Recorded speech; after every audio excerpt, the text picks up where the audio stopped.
Howdy folks, it's me, Bob in N, and the N in my name stands for N-gauge, and that N stands for 9, because the rails on N-gauge track are 9mm apart. As you can imagine, this is quite small, and in front of you is my N-gauge Class 14. It's about maybe 2 inches long and really doesn't weigh very much. Yeah, my new engine's a bit bigger than that. Have you ever been railway modelling and thought, yeah, it's fun, but it isn't expensive, dangerous, or niche enough? Well, allow me to introduce you to the fun and exciting world of miniature railways. They're like model railways, but bigger! How much bigger? Well, this much bigger. Okay, well that's a bit too simple.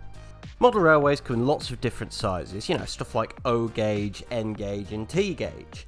And miniature railways are no different, with sizes such as 3.5 inch gauge, 5 inch gauge, and 7.25 inch gauge, which is your most commonly seen one. The key difference is with miniature railways you can generally ride behind the locomotives.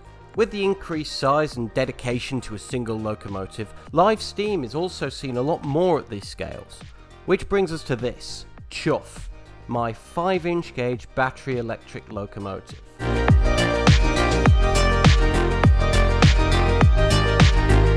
So what is this locomotive? I don't know. When I first saw it, it looks like this. What looks like a freelance design with narrow gauge inspiration. Just look at that cab. Taking a wild guess, I'd say a logging railway, sugar plantation, that kind of thing. Gives the impression of something remote where it would have been maintained, modified, or even built on site without a huge amount of design standard. Thinking maybe like a Shay locomotive, but with a more conventional piston layout. Whatever it was, the guy who owned it died, and the person responsible for it afterwards sold it to my dad. Upon seeing it, he determined that the boiler was, quote, 3/3 worn out, so it was removed along with the rest of the decorations and put on a shelf awaiting restoration for 10 years. It's 2020, everyone has a cold, no one is allowed outside, and my dad is bored. So he decides to clean the garage, and in doing so, comes across this old steam chassis that he's never going to fix and is worn out anyway, so he goes to throw it away, until a brave and valiant railway modeller suggests putting an electric motor in it. And that's what happened. Got passed over to my granddad for the initial refit, then back to my dad for finishing touches, and finally to me.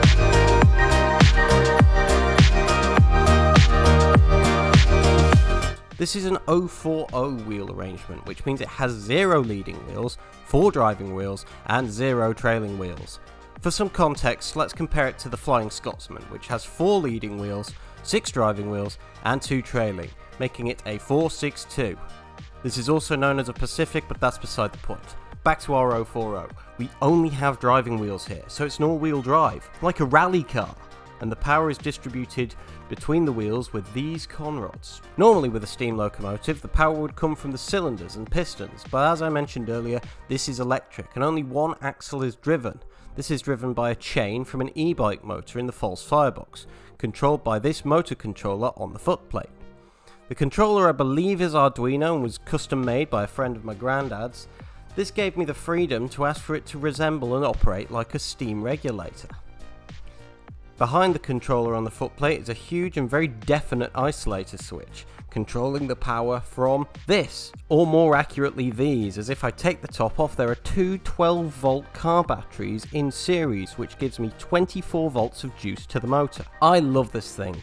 The whole point of this was that it looks like a steam engine, and with the fake boiler, dome and chimney combined with the original chassis being left as complete as it is, this is a great looking engine, both moving and stationary. It's extremely good fun as well, with enough power to carry yourself and maybe 2 other passengers, making it more personal and more fun. This lack of power adds to the driving experience. Full throttle is too fast and drains the power, so it has to be monitored and adjusted constantly with the changing gradients and track conditions. And there you go. In terms of intro to miniature railways, it's a whole lot cheaper and cleaner than steam, and still huge fun. I hope you enjoy this video and it encourages you to look more into model railways or view them a little differently when you do come across them. Like the video if you liked it, comment if you have anything to say, and I'll see you in the next one.